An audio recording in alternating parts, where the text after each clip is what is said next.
살펴보려고 합니다.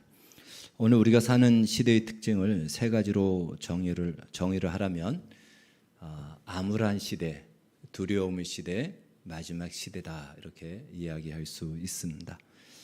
지난 2년의 팬데믹을 우리가 거치면서 지금의 세상은 2년 전의 팬데믹 2년 전과 지금의 세상 2년밖에 안 된 그 시간이지만 완전히 다른 세상이 되어버렸습니다. 그동안 한 번도 우리가 경험하지 못했던 팬데믹이라는 것을 경험하면서 지금 유엔 창설 이후 전 세계 팬데믹은 처음이죠. 이 팬데믹이 웬만해서 일어날 수 없는데 이제는 언제든지 일어날 수 있는 그런 위기, 그리고 그것을 누구나 다 인정하고 그런 환경과 상황이 조성되어 버렸습니다. 팬데믹이 선언되는 순간 전 세계는요 완전 통제 사회로 들어가게 됩니다. 지금 아예 그 시스템을 그동안 훈련하여서 그렇게 구축이 되어버렸습니다. 2년의 팬데믹 동안 유례없는 감시 통제 시스템이 구축된 것입니다. 그리고 그동안 이 팬데믹 때문에 경제활동이 굉장히 많이 부진해지다 보니까 경제를 살리기 위해서 어느 나라 할 것 없이 엄청난 돈을 뿌려서 양적 완화를 이뤘고 결국 그것은 지금 고스란히 초인플레이션이 되어서 사실은 지금 당장 오늘이라도 전 세계가 1930년대에 일어났던 경제 대공황이 일어나도 전혀 이상하지 않을 만큼의 지금 전 세계 경제는 바로 그 상황 속에 놓여 있다라는 것입니다. 그만한 위기를 초래했습니다. 더군다나 최근에 러시아와 우크라이나의 전쟁의 빌미와 이유로 인해서 식량 위기까지 더해진 상태고요. 이 와중에 기상이변이 전 세계 곳곳에 지금 일어나고 있습니다. 우리 언론에서 다 다루지는 않지만 우리나라도 얼마 전에 아주 이상한 폭우가 이 서울 지방을 중심으로 쏟아졌는데 이것만이 아니고 유럽, 아프리카, 중동, 미국 지금 전 세계가 이 기상이변으로 몸살을 앓고 있습니다. 이런 기후변화, 온난화가 탄소 때문이다라는 것으로 몰아붙여서 탄소 배출의 주범인 이 소의 방귀와 배설물이라는 것이 그 주범이다라는 터무니없는 말을 통해서 가뜩이나 어려운 축산 농가의 어려움을 더 가중시키고 있습니다. 마침 약속이라도 한 듯이 이제 축산 농업이 약해지면은 우리가 먹을 수 있는 단백질, 고기가 사라지니까 그것에 대해서 대체 단백질로 곤충 식품이 지금 유럽에서는 이미 판매되고 있고요.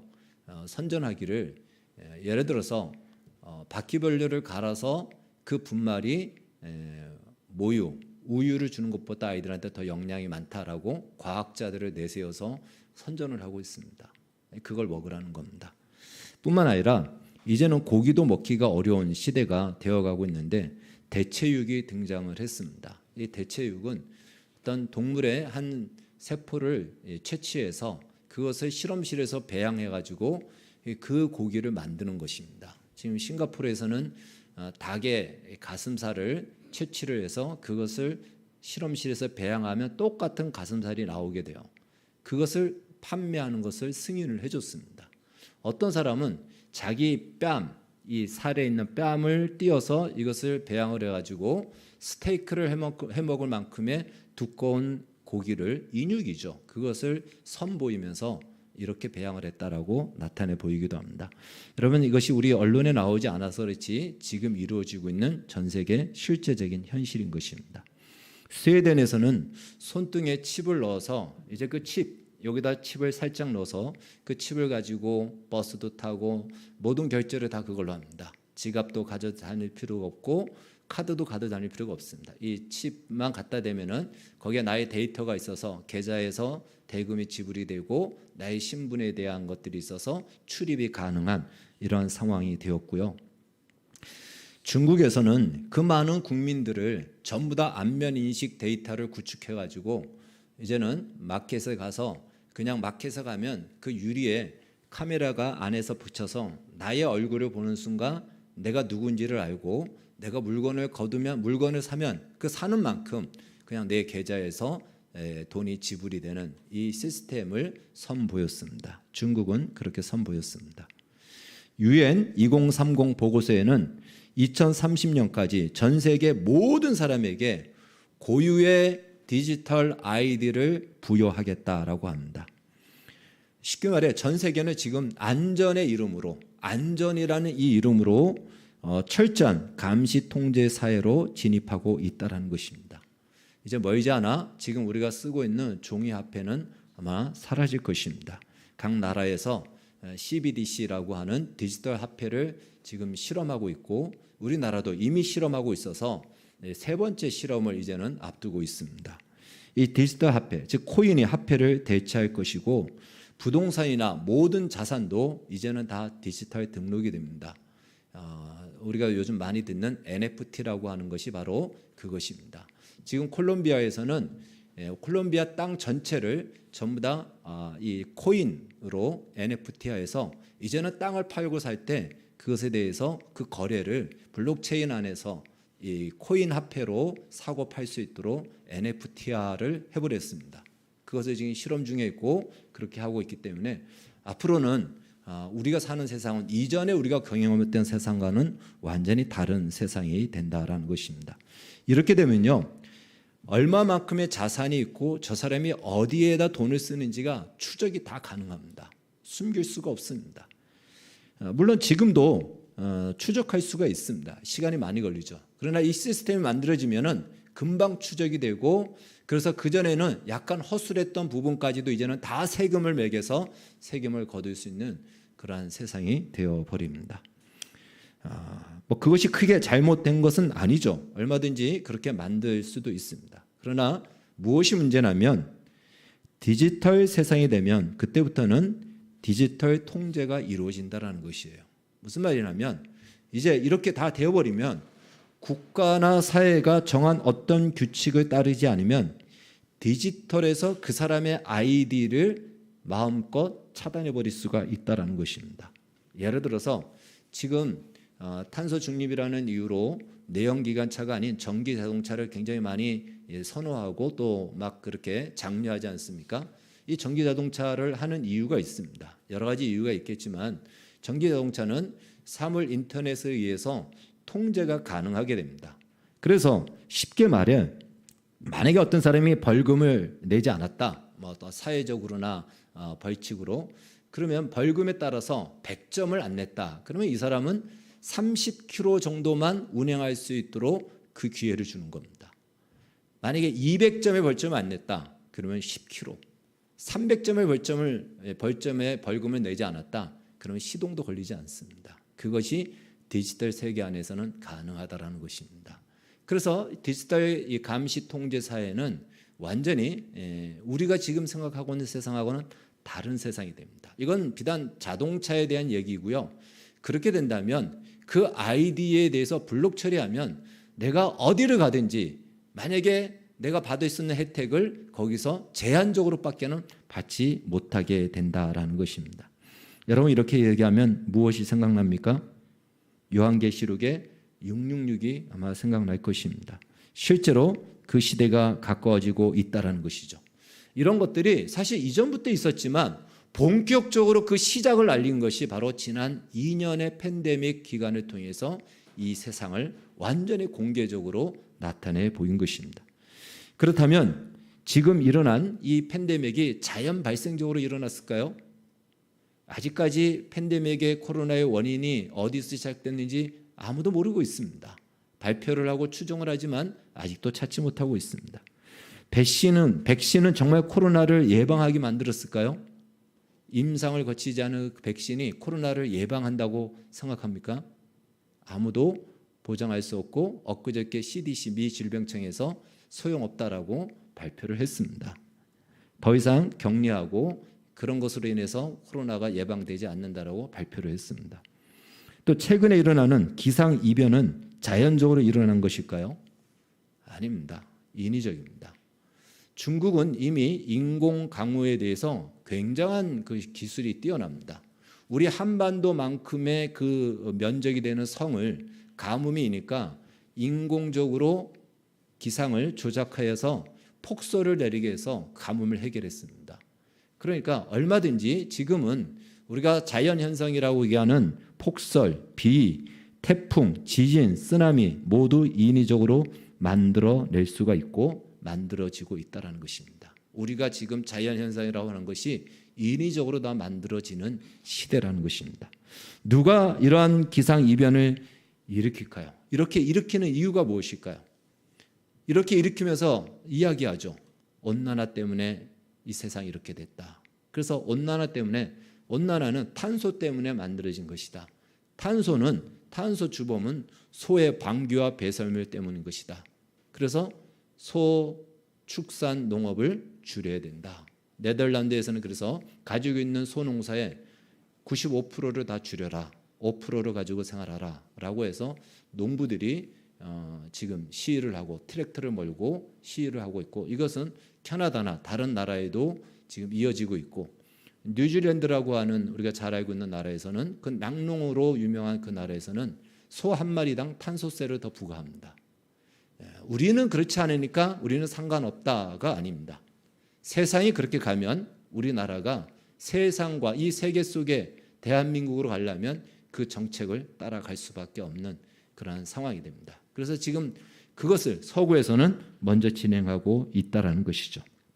그리고 누가 그러한 자연의 현상을 보고 어느 과학자가 어느 단체가 그것을 인위적이다라고 해서 거짓이다라고 반발할 수 있겠습니까? 어느 과학자가 그것을 아니다라고 말할 수 있겠습니까? 절대로 그럴 수 없죠. 그만한 실험을 할 수도 없고 그만한 임상을 가질 수 없기 때문에 양심 있는 과학자들은 임상 없이는 말을 못합니다. 자기의 실험 없이는 말을 못합니다. 그렇기 때문에 아무리 아니라 할지라도 그것을 가지고 그렇다라고 어떤 현상을 보이면서 이야기하면 따라갈 수밖에 없는 것이죠. 결국 거대한 어떤 세력에 의해 전 세계가 움직여지고 있다는 것이죠. 그 어떤 세력이 어디일까요? 그 어떤 세력은 어느 나라가 아닙니다.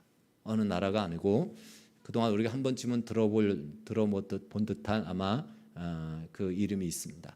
세계 경제 포럼입니다. 월드 이코노믹 포럼이라고 해서 WEF, 우리 일명 다보스 포럼이라고 하죠. 이것이 지금 공개적으로 지금 나오고 있고요. 공개적으로 지금 언론에서도 방송하고 있고 나타내고 있습니다. 여기서 외치는 것이 그레이트 리셋입니다. 그레이트 리셋. 우리 지난 정권의 김부겸 총리도 어느 단체 회의에서 축사를 하는 중에 그레이트 리셋을 선언을 하고 그 이야기를 했습니다. 근데 그것은 어느 나라든지 다 똑같아요. 모든 나라가 다 이 말을 하고 있어요. 아니 왜 한 나라가 그리고 한 민간 기구의 경제 포럼의 말을 따라야 되는가? 알고 보니 세계 경제 포럼은요, 각 나라의 수장들과 각 나라의 재계의 지도자들이 1년에 한 번씩 모여서 거기서 이 지구와 세계를 향해서 아젠다를 만들고 거기서 그것을 정책을 정하면 그것이 모든 나라의 정책이 되고 유엔조차도 그 안에서 그 말을 따라간다라는 것입니다.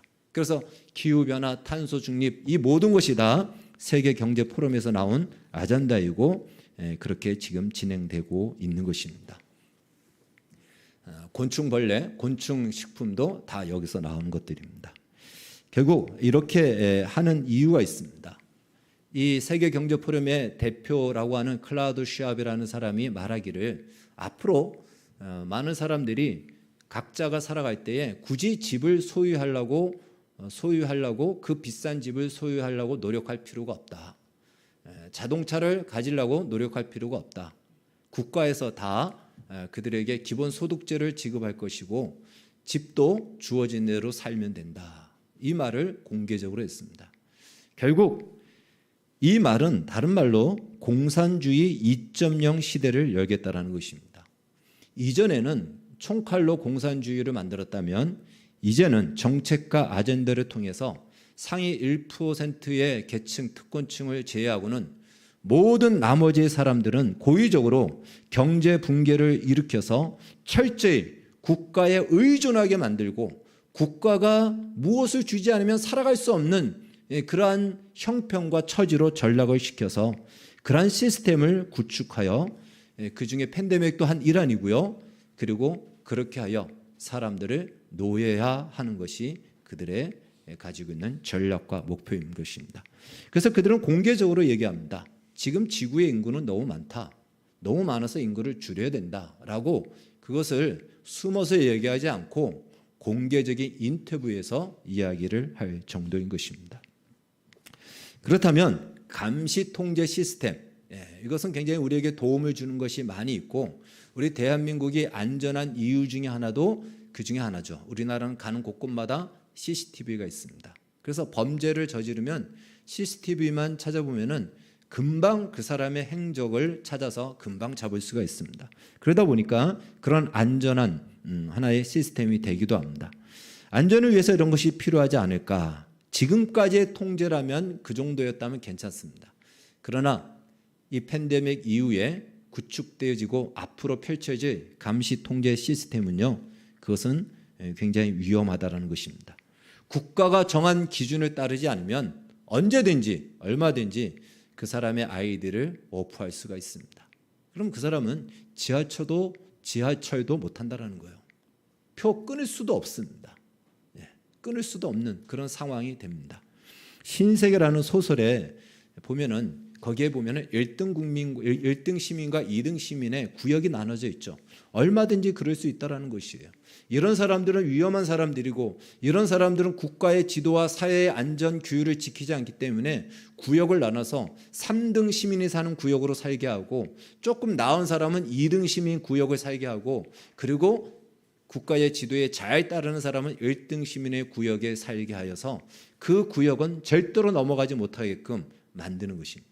신세계라는 소설이 그런 내용들이 포함되어 있습니다. 근데 그것이 디지털 시스템이 감시 통제 시스템이 구축이 되면 얼마든지 가능한 이야기가 된다라는 것입니다.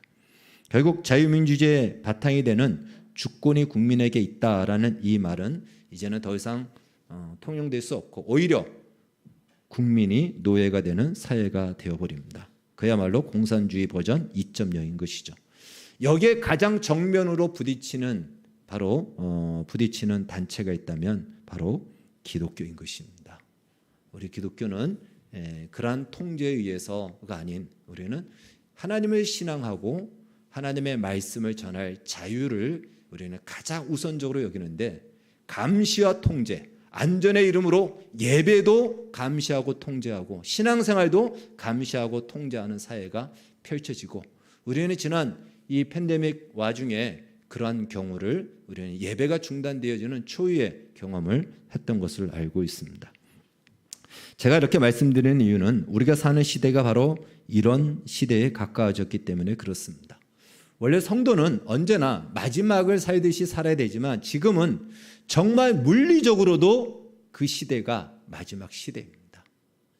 그래서 제가 첫 번째 서두에 말씀드린 이 시대를 정의한다면 암울한 시대입니다. 암울해요. 희망이 보이지 않는 시대, 두려움의 시대입니다. 정말 어떤 일이 어디서 펼쳐질지, 어디서 어쩌면 나의 칩을 꺼버리면 나는 아무것도 할 수 없는 그런 불안과 두려움으로 살아갈 수밖에 없는 시대이고 그것은 곧 마지막 시대다라고 말할 수가 있는 것입니다. 바로 이러한 시대에 어떻게 우리가 이 믿음을 지키고 어떻게 주어진 우리의 인생을 살 것이며 우리의 남은 생애가 무엇을 위해 쓰여져야 되는지 그 어느 때보다 깊이 고민해야 될 시기다라고 여겨집니다. 다니엘이 살던 시대 역시 오늘 우리가 경험하는 것과 비슷했다라는 것이죠. 유대인들은 하루아침에 포로가 되어 정들었던 고향을 떠나 1600km나 떨어져 있는 이방 땅으로 이주하게 되었습니다. 원하지 않고 포로가 돼서 끌려간 것입니다. 그동안은 그들은 선민에 대한 자부심으로 살았지만 이제는 그들이 이방인이 되어서 그 땅에서 살아야 됐고요. 그리고 그 땅은 마르뚝이라는 신과 함께 다 신교였습니다. 그러니까 이스라엘 땅, 유다 땅에서는 여호와 신앙, 그 하나의 신앙이 중심이 되었고 다른 신들이 잡신이었는데 이제 그곳에서는 여호와의 신앙이 그냥 여러 신 중에 하나에 불과하고 그러한 소수로 전락이 되고 그러한 종교로 취급을 받아야 됐던 것이죠. 이전에는 여호와를 인정하는 세상과 세계관과 가치관 속에서 신앙과 삶을 살았다면 전혀 여호와가 누군지도 알지 못하고 인정하지 않는 세상에서 이제 이들은 인생을 살아야 되고 그 안에서 신앙을 지켜야 되는 것이었습니다. 그것도 사회적으로 환영받지 못하는 포로의 신분이 되어서 그냥 그 땅에서 살아가는 것만도 버거운데 여호와 하나님을 믿으며 사는 것, 그게 얼마나 어렵겠습니까? 이들에게 있어서 가치관과 세계관이 한순간에 다 바뀌어졌고 무너져버려 이들 역시 그들이 맞이하는 시대는 암울한 시대였고 두려움의 시대였던 것입니다. 그들의 현실과 형편이 그러한데 과연 그곳에서 여호와 신앙을 가지고 살아갈 수 있을까? 그것이 바로 오늘 우리가 그리스도인이 이 시대를 살아가는 우리의 모습과 흡사 비슷하다라는 것이죠. 그래서 이 다니엘서를 통해서 두려움과 암울한 시대 속에 더군다나 오늘 우리 시대는 마지막 시대까지 덧붙여져서 이 시대 속에 과연 어떻게 우리의 믿음을 지키고 우리의 신앙과 삶을 살아내야 되는지 우리는 깊이 말씀을 통해서 살펴보고 또 그 부르심을 살아가야 될 것입니다. 지난 2년의 팬데믹 동안에 우리는 그런 경험들을 했다라는 것이죠. 그래서 초유의 통제 시스템이라는 것을 우리가 경험했죠. 백신 패스가 없으면 아무것도 안 되는 그러한 경험을 했습니다. 앞으로 백신 패스는요, 어떤 그동안은 휴대폰 가지고 점검을 했지만 또 서구에서는 백신 요건을 발급한다 이런 말도 있었지만 이제는 이렇게 복잡하게 가지 않을 겁니다. 아마 셋 중에 하나가 될 것입니다. 하나는 칩을 넣을 것입니다. 아니면은 하나는 패치를 붙일 것입니다. 패치 그냥 붙였다 떼면 되는, 또 하나는 전자문신을 만들 것입니다. 아마도 이 셋 중에 하나로 이제는 우리를 통제할 것이고 이것으로 백신의 여부도 확인할 것이고 그 사람의 모든 데이터를 그 안에 다 집어넣을 것입니다. 마치 성경의 666이 정말 실현되어지는 시간 같습니다. 계시록 13장은 이렇게 말씀하고 있습니다. 같이 한번 읽겠습니다. 시작.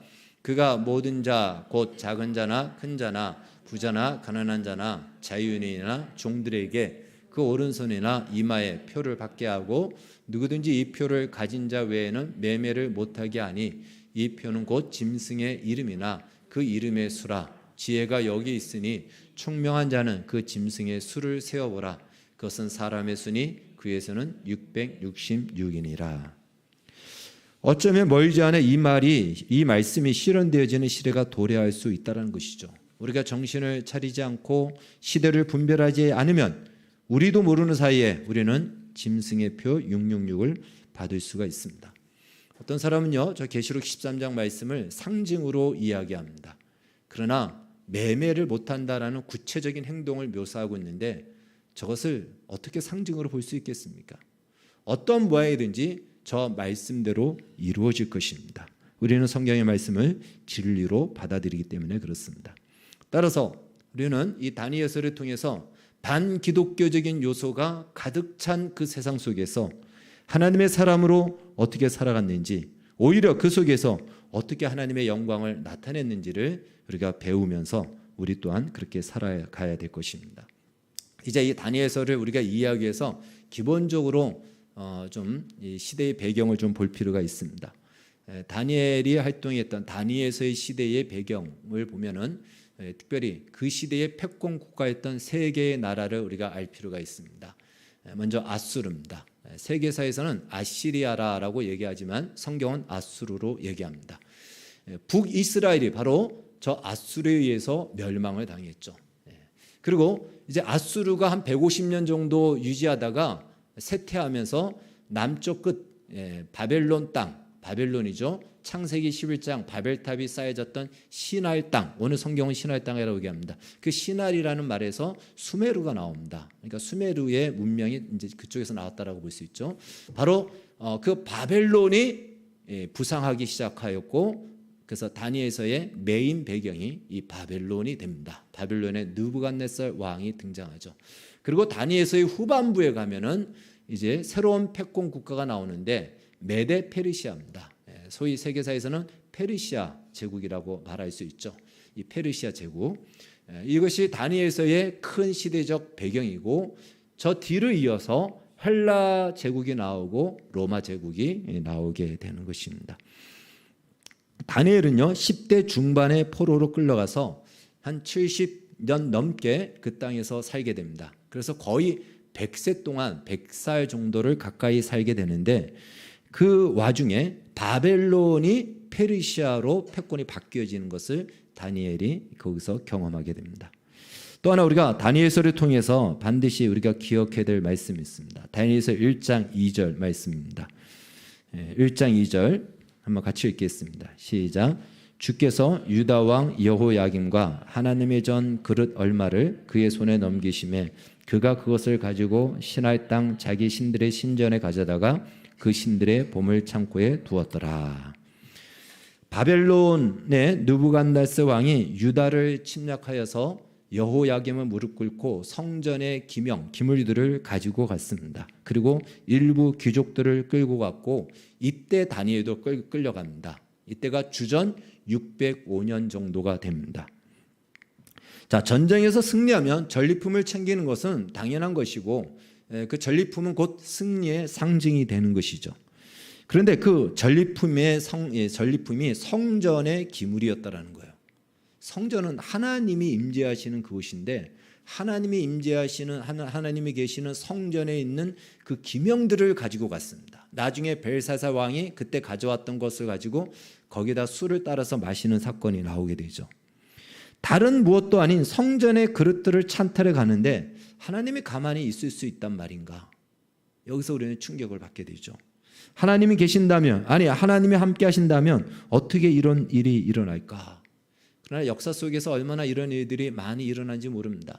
우리 개인적으로도 그런 일이 있죠. 하나님이 과연 나와 함께 한다면 나의 인생에 왜 이런 일이 일어나는데 하나님은 뭐하고 계셨는가 하는 그러한 의문을 품을 때가 정말 많이 있지 않습니까? 정말 하나님이 계신가? 마치 이 세상은 보이는 힘과 능력에 의해서 좌우되는 것 같고 그것에 의해서 역사도 바뀌는 것 같습니다. 그러나 성경은 이렇게 말씀하고 있죠. 주께서 넘기심에. 이 일이 우리가 봤을 때는 보이는 어떤 강력한 힘에 의해서 된 것 같지만 주께서, 여기서 주는 히브리어로 아도나이입니다. 여호와를 아도나이라고, 주님이라고 이렇게 불렀는데 하나님이, 여호와 하나님께서 이 여호야김의 왕권 그리고 그 성전에 있던 기명들, 이 모든 것을 느부갓네살에게 줬다라는 거예요. 넘겨줬다라는 거예요. 느부갓네살은 그것을 가지고 간 겁니다. 그들은 그냥 자기의 힘과 능력으로 그 나라를 정복했다라고 생각하지만 그렇지 않다라는 것입니다. 여러분, 이 세상의 역사는요, 일어난 현상만 기록할 뿐이지 목적은 없습니다. 왜 패권을 가졌을까? 왜 패권 국가가 되었을까? 몰라요. 야망밖에 없습니다. 그냥 현상만 기록할 뿐입니다. 목적이 없습니다. 그래서 역사에 대해서 이 세상 사람들은 목적은 없고 역사 그 자체가 목적이다 이렇게 말을 합니다. 그러나 성경은 정확하게 말씀하죠. 정확하게 말씀합니다. 역사에 하나님의 목적이 있는 것이에요. 그 나라가 일어나는 목적이 있는 것입니다. 그 나라가 패권 국가가 되는 목적이 있는 것이죠. 성경은 이렇게 여러 군데서 이야기를 합니다. 시편, 우리 말씀 한번 열어주십시오. 자, 이사야서 10장 5절 같이 읽겠습니다. 시작. 활 쓴 저 아수르 사람이여, 그는 나의 진노의 막대기요 그 손의 몽둥이는 나의 분한이라. 북이스라엘을 멸망한 아수르는 하나님의 진노의 막대기로서의 목적과 기능과 역할이라는 것이에요. 마찬가지입니다. 바벨론도 마찬가지입니다. 자, 시편 89편 같이 읽겠습니다. 시작. 만일 그의 자손이 내 법을 버리며 내 규례대로 행하지 아니하며 내 율례를 깨뜨리며 내 계명을 지키지 아니하면 내가 해초리로 그들의 죄를 다스리며 채찍으로 그들의 죄악을 벌하리로다. 저 해초리와 채찍이 누구라고요? 아수르와 바벨론입니다. 하나님의 백성들을 교육하기 위해서, 훈육하기 위해서 해초리를 둘 때 그 해초리가 바로 바벨론이라는 것이죠. 예레미야서 같이 읽겠습니다. 시작. 내가 이 모든 땅과 들짐승들을 내가 보기에 옳은 사람 내 종 바벨론 왕 느부갓네살 손에 주어서 섬기게 했나니. 하나님께서 그렇게 하는 목적을 가지고 저 일을 이룬다라는 것입니다. 무엇 때문에 이런 국가들이 일어났다고요? 하나님의 백성 이스라엘을 정신 차리지 못한 이스라엘을 정신 차리게 하기 위해서 해초리가 필요했는데 그 해초리가 아수르와 바벨론이었다라는 것입니다. 그것 때문에 패권 국가들이 역사 속에서 흥망성쇠를 반복한 것입니다. 그러니까 이 말씀을 통해서 우리가 알 것은 우주의 주관자 주권자가 누구인가? 역사의 주관자와 주권자가 누구인가? 우리 인생의 주권자와 주관자가 누구인가? 하나님이라는 것을 우리는 분명히 알아야 됩니다. 이 믿음을 가져야 됩니다. 유다가 망한 것은요, 하나님의 말씀에 순종하지 않고 하나님이 하지 말라는 우상 숭배를 고집하였기 때문에 그렇습니다. 이것은 다니엘이 나중에 기도하는 그 기도의 장면에서 나옵니다. 다니엘서 8장에 보면은 이렇게 다니엘이 기도를 합니다. 말씀이 좀 길죠. 첫 번째만 읽겠습니다. 시작. 이는 우리가 주께 패역하였으며며. 우리가 패역했고 하나님의 여호와의 계명을 듣지 않았고 목소리를 듣지 않았고 지키지 않음으로 말미암아 하나님께서 우리를 재앙 가운데 이 땅으로 보냈다라고 이야기를 합니다. 한마디로 이스라엘 백성은 마음에서부터 하나님을 싫어했습니다. 본래 하나님은 이스라엘을 통하여서 열방에 전해주는 은혜와 복을 이스라엘 너희들이 이 일을 하라라고 불렀는데 이스라엘은 그걸 스스로 거부하였고 그들조차 하나님을 마음에 두기를 싫어했다는 거예요. 이것이 중요합니다. 그래서 하나님은 그들이 그토록 원했던 하나님 없는 세상에서 살고 싶어하는 그들에게 하나님 없는 세상에서 한번 살아봐라. 그래서 하나님이 없는 바로 세계관이 지배하고 있는 바벨론으로 그들을 보내게 됩니다. 그것이 바로 바벨론 포로 생활입니다. 바벨론의 세계관에는요, 하나님이 없습니다. 이스라엘은 하나님이 있어요. 그들의 세계관에는 하나님이 항상 전제되어 있습니다. 근데 바벨론 땅 가니까 하나님 아예 알지도 못해요. 하나님 인정하지도 않습니다.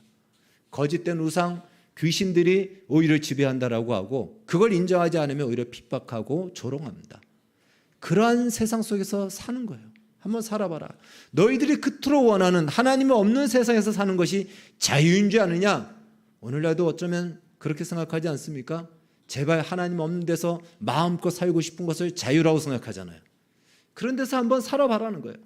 그것이 과연 자유인가? 거기에 진정한 만족이 있는가? 거기에 진정한 가치가 있는가? 그렇게 해서 산 삶의 결과는 무엇일까요? 불안과 두려움과 경쟁과 쾌락과 허무밖에는 남는 것이 없죠. 자유로운 것 같지만 그 자유가 만족을 주지 못하고 시간만 지나면 불안한 것이에요.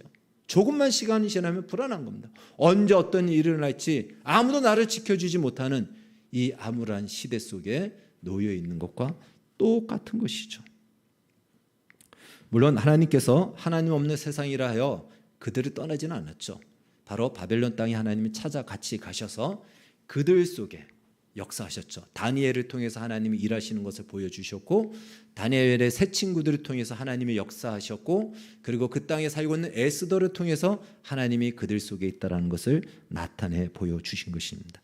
그러나 이제 그곳에 사는 이스라엘 백성들, 유다 백성들은 하나님이 없는 세상에서 사는 것이 얼마나 고통스러운지 살아도 삶이 아니라는 것을 그들은 뼈저리게 그곳에서 경험하게 되는 것입니다.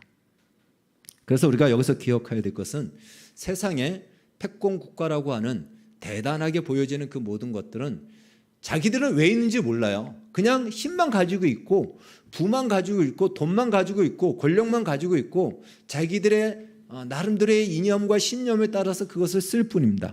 그러나 사실은 왜 존재하는지 모르고 누구를 위해서 존재하는지도 모르지만 그것은 다 하나님의 백성들을 위해서 존재할 뿐입니다. 때때로 그것은 하나님의 나라를 위해서 쓰여지는 기묘한 도구가 됩니다. 때때로 그것은요, 어떤 것은 하나님의 백성들에게 교보제가 되는 거죠. 저런 것을 바라보고 거기에 미혹되지 말라라고 하나님이 보여주는 하나의 훈련용이 되는 것입니다.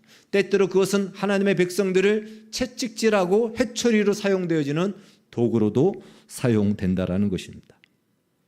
그러니까 우리가 하나님 말씀에 순종하고 하나님의 말씀에 따르기를 힘써야 됩니다. 우리 마음에서 하나님을 싫어하면 안 돼요.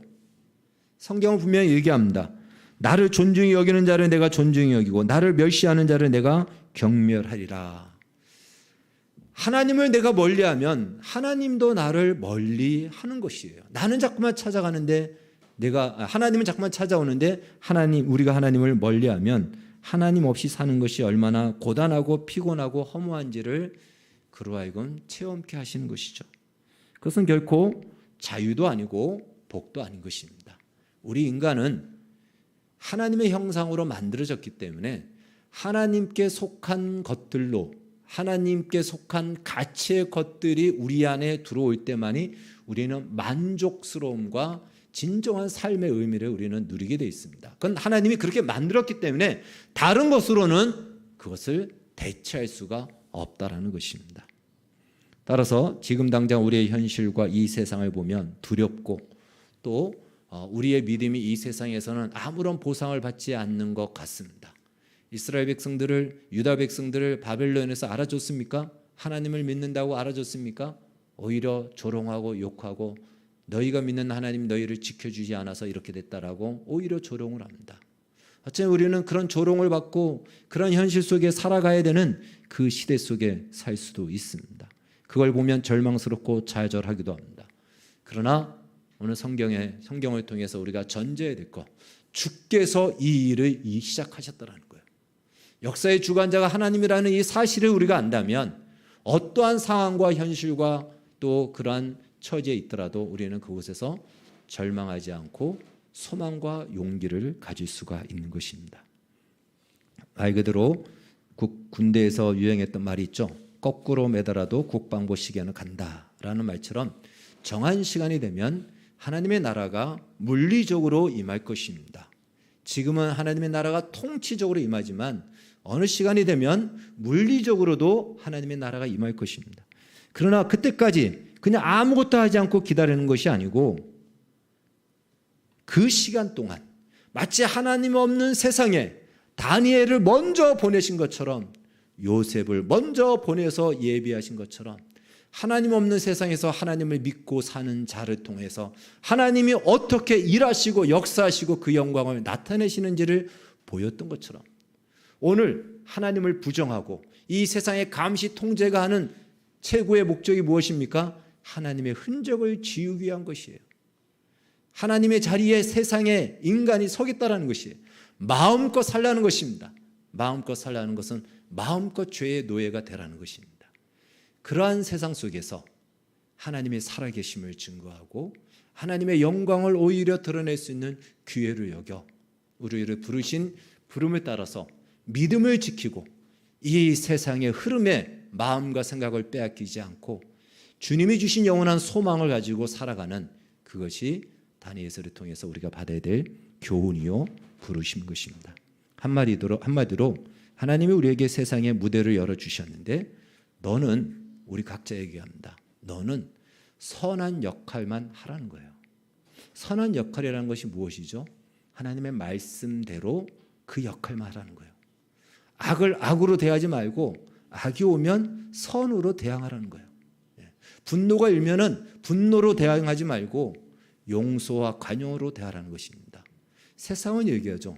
선한 척한다. 선한 역할만 끝까지 하라는 것입니다. 우리에게 선한 척이 아니고 그 배역을 맡겼습니다.